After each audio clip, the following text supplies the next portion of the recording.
Ketika rakyat bicara, dengarlah segera. Jangan diam dan bersandiwara. Inilah Suara Rakyat. Dengan saya Rahayu Saraswati. Selamat datang di Rakyat Jelita. Kali ini ada apa namanya behind the scene noise ya. Biar nggak saya sendirian yang ngomong gitu loh. Oke. So, kita kembali lagi dengan tokoh-tokoh yang luar biasa. Kali ini saya kedatangan dari jauh-jauh. Karena bukan dari Jakarta, bukan dari Jawa Barat, tapi all the way dari Jawa Timur. Kita kedatangan Mbak Melly Indarto. Halo Melly. Thank you. Hai Mbak Sarah. Selamat datang. Terima kasih loh, ini udah jauh-jauh kesini mau ngobrol dengan kita di Rakyat Jelita. Aku yang thank you banget di invite.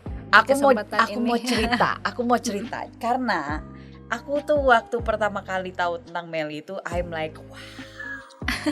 Soalnya hadir di sebuah konferensi di mana Melly melakukan presentasi. It's almost like pitching ya waktu itu ya, exactly. Gitu kan.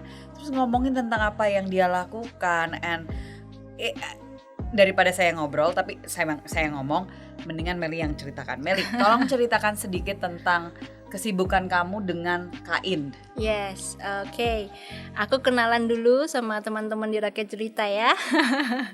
Halo, perkenalkan nama saya Melly. Aku founder dari Kain Sustainable Fashion Brand dari Pasuruan, Jawa Timur. Basically yang kita lakukan di Pasuruan itu membuat sebuah ekosistem dari dunia fashion, baik dari petani sutranya sampai proses tenun ATBM-nya sampai pembatik dan juga proses finishingnya dengan para penjahit-penjahit muda gitu. Bener-bener dari A sampai Z nih. Yes, circular fashion, hulu ke hilir. Karena ya itu tadi aku notice kalau ternyata di desa itu semua ada ya gitu. Wow. Mulai dari seratnya sampai produk akhir jadi itu bisa gitu, dan semuanya punya value-nya sendiri, punya kearifan lokal yang sangat kaya gitu. Makanya aku ngeliat kayak ini harus dijalanin sih. Apalagi di desaku sendiri, desa Pasuruan. Exactly, aku dari awal tuh sebenarnya mau nanya karena ini jarang banget ya. I mean, salah satu istilahnya bukan mimpi, like aspirasi. Salah satu hal yang aku rindukan banget tuh ngelihat anak-anak muda di Indonesia bangga dengan apa yang mereka miliki di daerah mereka sendiri. Ya, di desa mereka masing-masing. Dirimu memang besarnya di Pasuruan. Betul. Lahir besar di Pasuruan. Betul. Tapi terus pernah merantau kah? Kalau aku tuh memang tinggal di Pasuruan, tapi aku sekolah itu di Malang, just kayak 1 jam dari Pasuruan. Selesai sekolah SMA, aku lanjut ke ambil fashion design di Surabaya. Jadi Pasuruan sendiri itu nggak pernah tersentuh dari sejak masa aku sekolah. Begitu dari Surabaya pun aku langsung ambil kerja ke Jakarta. Ya kan? Ya kan, di Jakarta aku ikut fashion designer, aku ikut perusahaan fashion yang international company gitu, menghandle top level fashion Indonesia waktu itu. Singkat cerita, setelah 5 tahun aku di Jakarta, dipanggil pulang lah sama orang tua, urusin dong family business di Pasuruan nih gitu. Jadi sebenarnya yang bikin kamu pulang waktu itu adalah orang tua tugas yang minta negara. tolong. Loh enggak, God will use anything. Tuhan akan menggunakan apapun untuk istilahnya membawa kita kepada jalur kita gitu kan. And at that time kan nggak kepikiran sebenarnya untuk pulang. Belum nemu tuh, belum pas pulang pun apa belum yang mau nemu. dilakukan tuh belum. Betul. Jadi bisnis kayak keluarga bukan ini kan? bahan bangunan, Mbak. Literally kayak aku ngurusin semen, genteng, batako, paving gitu loh. Oh my goodness. Iya. Jauh banget. Jauh banget. Ya kan, karena kalau misalkan your study sama your work waktu itu udah masuk ke fashion kan padahal sebenarnya. Betul. Tapi terus orang tua minta untuk melanjutkan family business. Singkat cerita, kalau aku di Jakarta kan kerja sampai jam 12 malam. Kalau ada fashion show, after partinya gitu kan aku handle semua kan. Sementara kalau udah pulang ke Pasuruan, office hour selesai pabrik jam 4-5 sore, terus aku kayak bingung gitu mau ngapain, ini masih terang, aku masih punya waktu begitu panjang gitu. Banyak orang yang ya ini udah untuk adik-adik ya, teman-teman Rakyat Jelita yang masih ada di daerah gitu ya. Don't think bahwa tinggal di kota itu all good, karena kita tuh kerjanya udah kayak workaholic gitu kan. Betul. Kerja sampai bener-bener jam 12 malam, jam 1, jam 8 udah harus masuk kantor lagi kayak gitu. Dan itu berlangsung bertahun-tahun. Begitu pulang ke Pasuruan aku kayak culture shock gitu. Aku harus ngapain ini jam segini, aku udah nganggur. Disitulah aku ambil mobil belusukan masuk desa 1, desa 2, desa 3, aku lihat-lihat dari ada apa, rasa gitu. bosan berarti kan. Betul. Istilahnya kayak aduh ngapain now. Iya, Baru dari situ. betul. Oke, terus kamu keliling.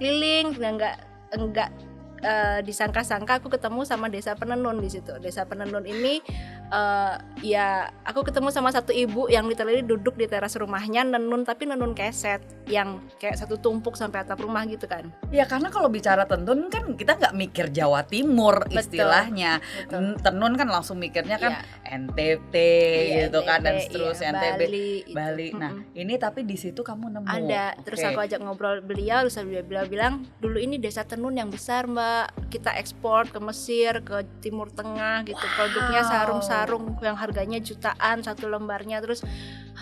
Terus sekarang kemana Bu? Karena benar-benar itu kayak mati gitu desa itu. Yang nggak ada lagi, kita nggak bisa bersaing dengan fast fashion. Terus koleksi kita juga istilahnya banyak dead stocknya. Akhirnya banyak perusahaan di sini yang gulung tikar. Nggak ada anak muda juga yang mau melanjutkan profesi orang tuanya sebagai penenun gitu. Yes. Jadi dari situ aku ketemulah dengan satu senior penenun yang aku ajak ngobrol, kita brainstorming, kita eksplorasi, oh ternyata tenunnya tuh masih kayak gini nih, hand feel-nya tuh masih nggak enak gitu. Kita pikirin deh gimana caranya supaya tenunnya tuh nyaman dipakai, kayak jadi baju Ya, yang karena aku pakai sekarang. Itu kayak dirimu menemukan sesuatu yang memang itu bidang kamu dari awal. Jadi saya enak aja ngobrolnya gitu kan. Oke. Itu satu desa tenun. Oke, kita udah temu masalahnya di mana, kita cari solusinya, kita sering meeting bareng sejak itu. Tiap sore habis selesai pabrik tutup, aku ke beliau gitu ngobrol gitu. Habis gitu nggak lama desa satu Itu lagi. berapa jauh dari pabrik? 15 menit. Oke, not so bad lah. Yes. Pokoknya di luar Jakarta apapun jauh lebih cepat. 15 menit itu belusukan naik sampai ke desa-desa gitu. Dan di situ aku ketemu lagi desa pembatik, ada satu orang pembatik senior juga, karyanya bagus-bagus Mbak. Batik tulisnya bagus, motifnya bagus, tapi ya gitu, nggak ada continuity dari bisnisnya gitu loh. Dan itu yang kamu pakai sekarang, maksudnya desa batik itu. Betul. Jadi dari orang-orang di sinilah aku menemukan bahwa kita tuh sebenarnya bisa explore motif yang kekinian gitu. Nggak melulu batik itu kesannya itu jadul, berat, lawasan gitu. Kita bisa bikin yang anak muda banget gitu. Jadi aku brainstorming sama mereka tahun 2015 waktu itu sebagai kayak kita komunitas. Di situ kita coba jual barang, coba tawarkan ke teman-temanku, ke keluargaku, bikin website, masukin lah di situ produk-produk kita sampai 2017 jadi perusahaan. Jadi prosesnya cukup lama ya. 2015 sampai 2017 dan waktu itu masih yang desa tenun, desa batik. Gimana ceritanya nih soal ini nih? It's another thing, Yes. Mbak. Aku itu merasa kayak bertemu dengan petani ulat sutra ini tuh kayak semesta itu yang menunjukkan jalan ya gitu loh. Benar-benar Mbak, ini kalau aku ceritain aku nyetir hujan-hujan, nggak ada tiba-tiba wipers rusak. Tak. Ya udah aku habis gini aku lihat ada bengkel. Ini kalau udah kayak gini gitu udah kan. merinding nih kita. Aku masuk bengkel Mbak, di bengkel itu aku bilang, Mbak aku mau benerin wipers dong. Oke, dibenerin wipersnya, aku nunggu di ruang tunggu. Ada bapak-bapak makan kacang di situ. Daripada aku nganggur kan, aku ngajak ngobrol, Pak ngapain? Saya petani ulat sutra Mbak. Waduh, langsung gitu. Itu di situ langsung, oh ya di mana Pak, deket sini gitu. Jadi kayak wow, oke. Beneran dia lagi duduk makan kacang di situ. Ya udah aku ajak ngobrol, Pak aku nih lagi eksplorasi dengan para penenun di desa ini. Terus dia bilang, oh saya tahu desa itu gitu. Tapi memang hasil panennya dia waktu itu memang harus dikirim ke China sebagai bahan setengah jadi untuk kayak isian bed cover, isian bantal gitu. Jadi setengah jadi kayak gini dikirim ke China. Sampai ada keputusan dari Pak Jokowi bahwa serat sutra nggak boleh dikirim ke luar negeri dalam bentuk setengah jadi. Harus jadi produk hasil end produk dulu gitu. Nah disitulah beliau mulai stuck. Beliau kontak, Mbak Meli gimana ya, ini ada way out nggak buat para petani sutra nih, kalau nggak hasil panennya nggak bisa diserap gitu. Nah, dari situlah aku mulai, Pak hasil panen kalau mau ke fashion harus bersih, harus kayak gini putih grade A, supaya kalau ditenun jadi scarf putihan kayak gini hasilnya tuh nggak butek gitu. Coba kita kasih lihat dulu nih. Kalau misalkan yang belum ini benar-benar putih ya. Iya betul. Jadi Dan ini pun sudah naik kelas Mbak, karena serat sutranya itu sudah kita olah menjadi benang fabrikasi sutra. It's the one and only in Indonesia. Serat sutra eri menjadi benang Airy silk Yes, eri silk fabricated yarn. is the one and only. Ya, Dan ini, tapi ini tebel loh. karena 2 lapis. Coba deh bukan. Enggak, maksudnya untuk silk. Oh ya, Ya iya kan? Ini beda dengan silk yang kita Betul. ketahui biasanya. Betul. Like this is quite, substantial gitu. Yes, betul. Kalau aku boleh share sedikit, kalau kita selama ini tahu serat sutra itu berasal dari serat sutra Bombyx Mori. Itu serat sutra yang diambil filamennya. Beberapa rumah sutra kayak di Garut, di Bogor itu ada yang mengolah serat sutra eri ini. Yang kita kembangkan di Pasuruan itu varietas sutra eri, Samia Cynthia Ricini. Oh, gitu. beda lagi ya. Beda lagi. Dan Oke. di mana prakteknya pada proses budidaya kita bisa menerapkan yang namanya peace silk. Masyarakat tahu peace silk nggak? Peace. Peace, Peace kedamaian. as in damai. Yes, Oke. and silk. Karena menunggu untuk istilahnya Kekunnya mature, terus Iya. kita benar-benar cut the cocoon one by one. Kita keluarkan pupanya supaya pupanya masih bisa fulfill their full life cycle as a silk moth, di mana pompongnya ini sudah kosong dan di situ kita bisa olah lagi menjadi serat. Jadi Gitu. pokoknya udah tahu kapan merekanya sebenarnya ini udah selesai, mereka buat kepompongnya, ini namanya kepompongnya. Kita belajar dulu nih ya, ntar salah ngomong. Betul. Jadi terus dibuka ya kan, digunting, mereka keluar, itu masih hidup. Masih hidup, pupanya Oke. masih hidup. Namanya pupa, pupanya masih hidup. Itu kayak worm gitu kan ya? Wormnya setelah worm masuknya ke fase pupa. Setelah Okay, fase so it's pupa, not actually worm technically. Yeah. It's a pupa. It just looks like worm for me. Okay. Pupa itu udah kayak coklatan kan ya dia betul, ya. betul. Nah setelah itu dia masih hidupnya Masih hidup. masih hidup, masih and then meninggal.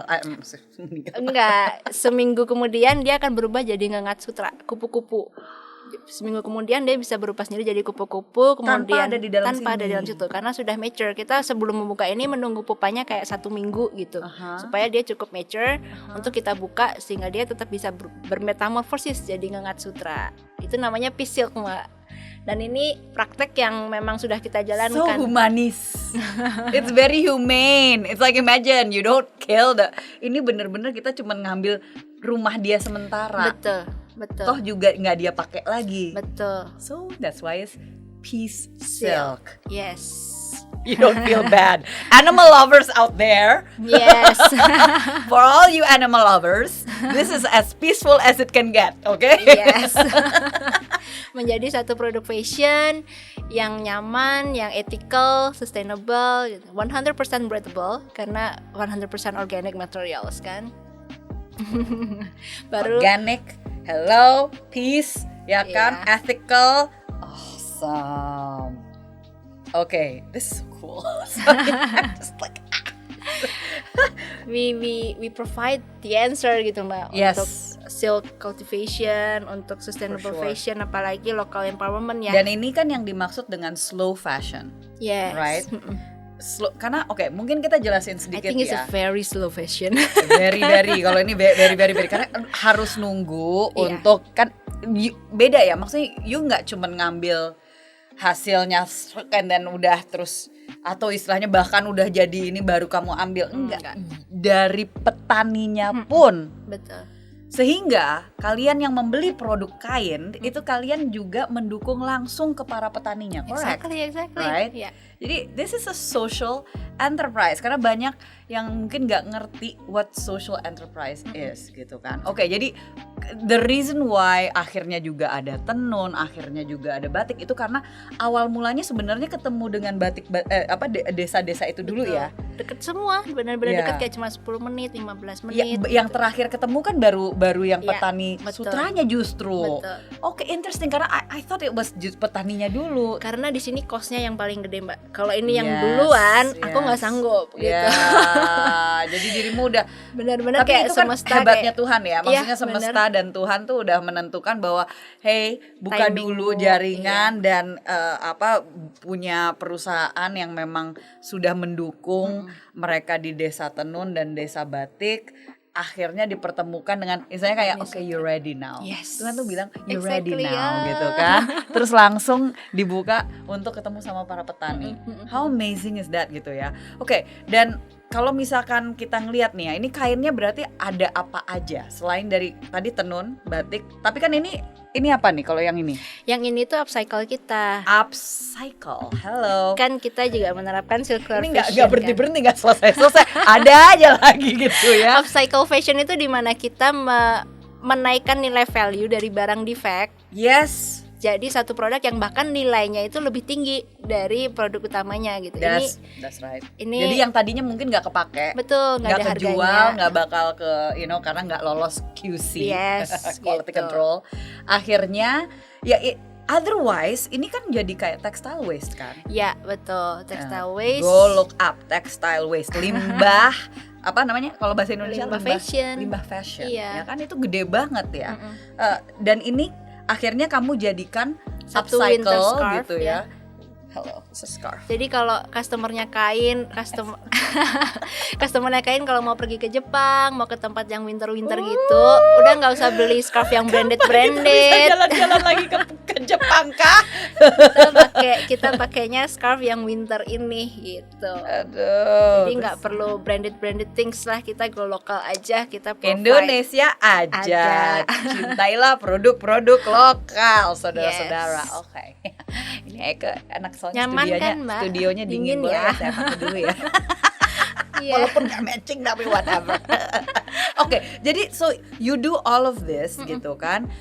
Dan sekarang sudah karena itu lumayan recent ya kayaknya. Kalau kan 2017 untuk yang tenun, batik. Tapi kalau misalkan untuk Eri Silk ini very recently kalau nggak salah. 2019 Mbak. Okay. Jadi kita Pas butuh sebelum pandemi. Yes, exactly. Kita butuh 1 tahun untuk trial and error serat sutra ini kalau jadi sebelumnya serat sutra kita olah pintal tangan kayak gini Mbak. Ini Bahkan sebelum yang itu ada yang Yes. bener-bener Itu pintal tangan. kayak tenun ya. Betul, kasar, tebal. Yes. Karena itu benar-benar benangnya kita pintal satu persatu. Nah, karena that's like in the olden days ya bener kayak yang narik itu kan. Betul ditarik satu persatu. Think Sleeping Beauty. Iya kan bener Yes, toh. exactly. Ini dasar Disney check ya. Yang ditarik gitu kan pintal Betul. gitu maksudnya bawa dari sini ini berarti kan caranya maksudnya narik Tarik dari sini kan ya. betul Mbak. Wow, Iya. kayak gini kan? Yes, kita pintal jadi benang. Nah, Ntar lama-lama kita harus kesana untuk belajar. Harus, ya, Kak, Mbak, aku Let's tunggu. go visit Kak. Harus. We go on a trip. Oke. Nah, karena jumlah petani di Pasuruan itu semakin banyak sampai sekitar 200 petani ulat sutra eri. Kalau kita kerjaannya mintal kayak gini satu persatu, satu kabupaten Pasuruan juga nggak selesai itu hasil panen dikerjain gitu kan. Jadi ya, kayak karena it takes a long Yeah. time. Akhirnya menemukan cara which is using technology kan. yes, bagaimana supaya serat sutra ini bisa masuk ke fabrikasi ya, proses Fabrikasi. benang. That's right. Benang You said fabrikasi. about ada kata fabrikasinya, which is the fabricated.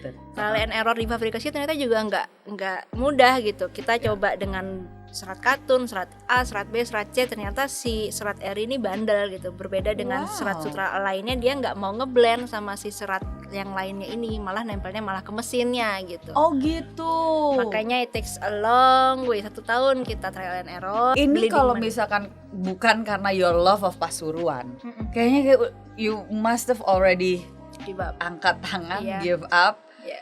Karena pasti bleeding nih yang Dan aku nggak ada investor Mbak, bener-bener ya. wow. Betul, nggak ada investor. Ya cash flow itu ya Dari keluarga, penjualan. dari nggak ada juga, bener-bener. from you. Iya.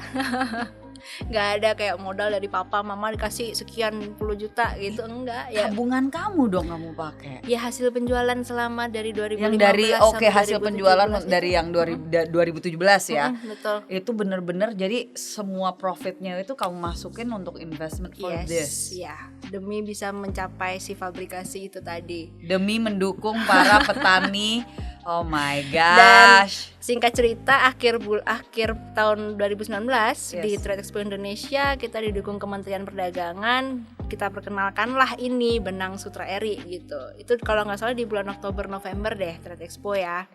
Terus ya Januari pandemi gitu. Jadi kayak I lost the momentum to introduce this gitu. Sudah berdarah-darah setahun kemarin 2019, coba 1 tahun dengan kos. Perkiraan 2020 bisa panen gitu kan, ternyata kena pandemi gitu. Jadi ya kita cuma bisa survive, tapi thank God we are survive. Yes. Survive and we are here to support. Yes, thank you. We are here to support. Pokoknya enggak ini apa God's blessing banget lah untuk petani-petani terutama dan mereka yang ada di desa batik dan Betul, desa tenun and semua yang ada di kain gitu ya, your jaringan like, itu mereka tuh istilahnya your partners kan, jadinya kayak mitra gitu kan, mereka yang bantu untuk membuat ini semua. Iya, betul. Dan mereka semua juga anak-anak muda, Mbak. Jadi sekarang di workshop kain itu ada 20 kembali penenun. ya anak-anak mudanya muda balik semua. ya. Dari 18 tahun, 30 tahun gitu. Nah ini kalau bicara tentang anak muda nih ya, kan in the beginning pas di awal you said bahwa kayaknya para mereka yang menenun, mereka yang membatik itu mulai merasa bahwa kayaknya nggak ada anak-anak muda yang mau melanjutkan. So what would your message be? Pesannya apa nih untuk anak-anak muda yang istilahnya kalau kita bicara tentang heritage kita ini kan heritage kita gitu kan, ini yang peninggalan dari leluhur kita, dari nenek moyang kita, dan bahkan ini kekayaan kita. Betul. So what would be your pesan mungkin? Oke, aku nggak mau kesannya terlalu berat banget gitu kesannya. Gak apa-apa, berat juga gak apa-apa. Tapi menurutku dengan kita membuat produk seperti ini tuh bukan cuma sekedar produk gitu Mbak. Ini tuh sebuah identitas bangsa gitu loh. Kita itu udah pasti berat. Kita memakai baju ini saja itu sudah sebuah identitas bahwa kita ini baju kamu tenun ATBM. Hello. Iya, I can see. Gitu. I can see. Kalau ini yang putih, yang itu yang coklat. Ini pewarnaannya pakai kulit kayu mahoni, Mbak. Jadi warnanya coklat-coklat begini. Dan ini nyaman sekali, nggak gatal, nggak using panas. Natural dye. Yes. Jadi dengan aku memakai ini, itu bukan cuma aku sekedar pakai baju, tapi aku pakai identitas bangsa gitu.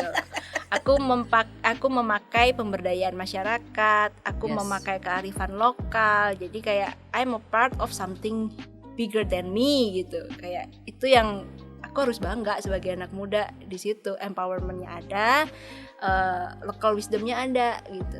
2 poin itu aja yang membuat aku pakai baju nggak branded tapi aku bangga kok gitu. Yes. Dan kita siap untuk beli tanpa minta diskon teman-teman. Iya. Ini jadi ingat itu Mas Dit Maulana, dia kan suka bilangnya kayak gitu kan. Betul. Anyway, kita sebelum ke segmen berikutnya karena ini udah banyak banget kita jadi belajar tentang Pasuruan, tentang batik, dan ini kan jadinya ada ini batik ya. Kalau yang ini batik ya. Batik tulis juga. Ini batik tulis juga. Oke.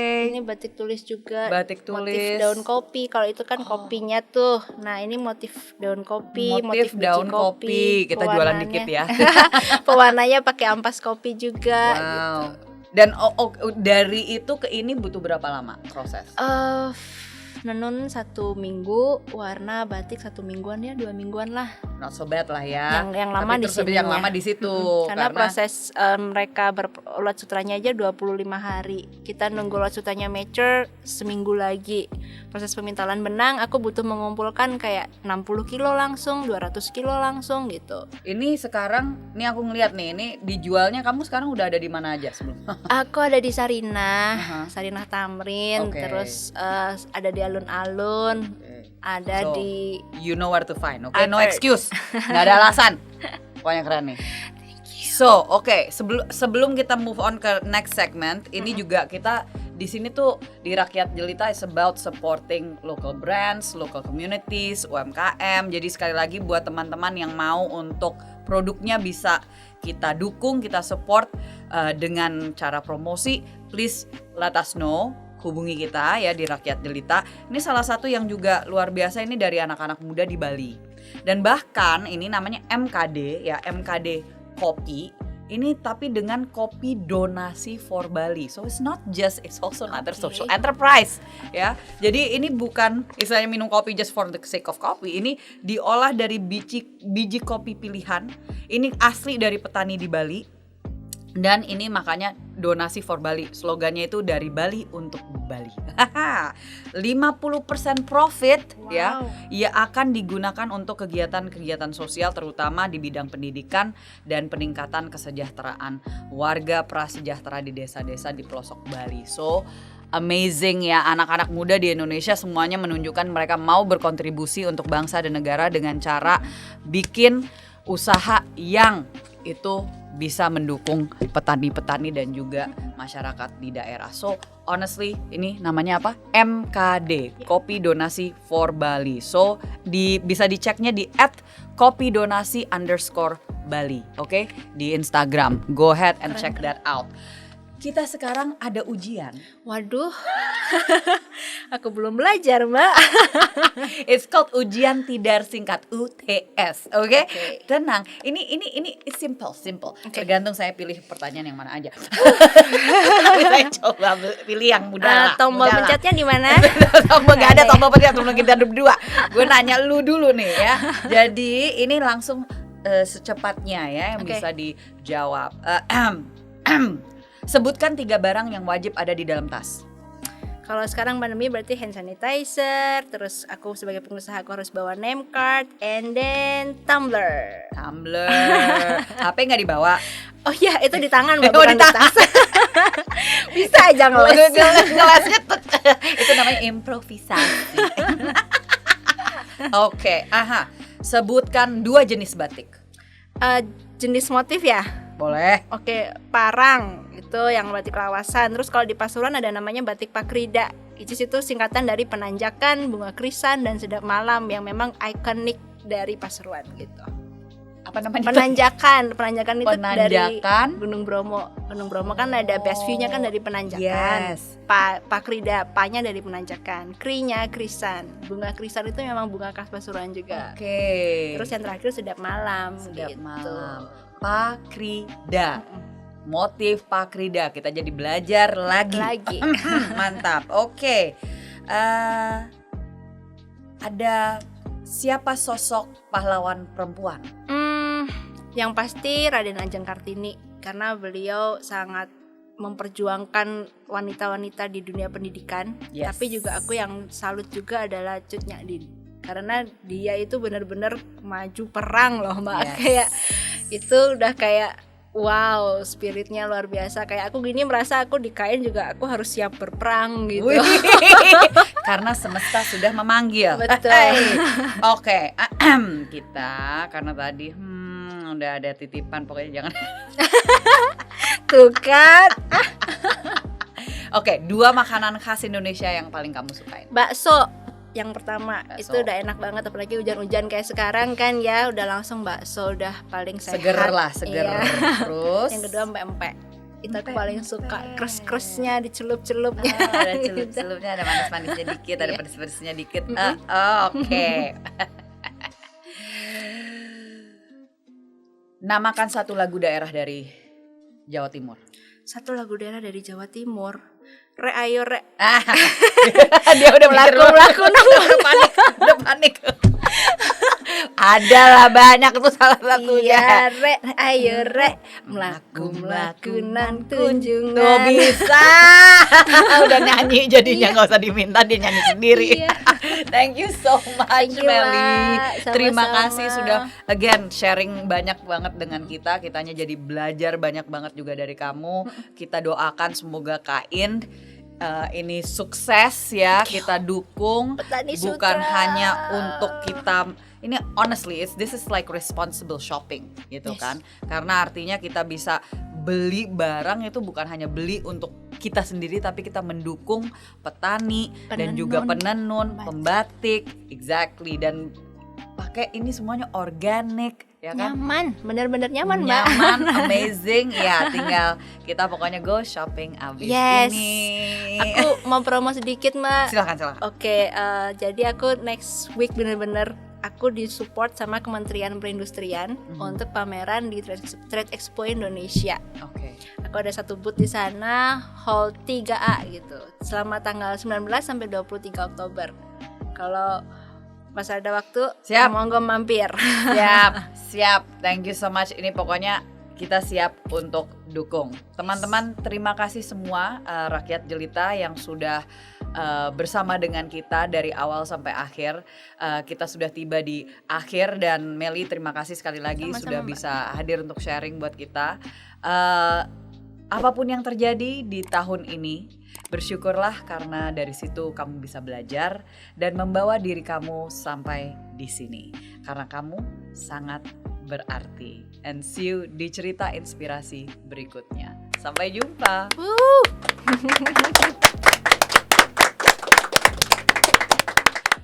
FCC menjadi startup yang tidak hanya menyediakan fasilitas perekaman audio, tetapi fotografi, videografi, serta jasa teknologi digital lainnya yang bertujuan untuk memberikan dampak yang positif bagi masyarakat. FCC Studio dilengkapi dengan 3 ruang studio. Patmos Room dengan fasilitas yang menunjang rekaman podcast untuk 2 sampai dengan 3 orang. Genesis Room merupakan ruangan studio talk show dengan narasumber. Ruangan ini juga dilengkapi dengan green screen. Upper Room merupakan ruangan serbaguna yang dapat memfasilitasi live recording baik musik maupun diskusi dalam skala besar. FCC Studio, studio terkeren yang ada di Gading Serpong. Cozy banget, Pomi. Gue baru tahu kalau ada studio sebagus ini di Gading Serpong. Such a great studio, such a great facility. Buruan, langsung ke FCC Studio. FCC Studio, pelayanan terbaik dengan fasilitas lengkap dan harga terjangkau.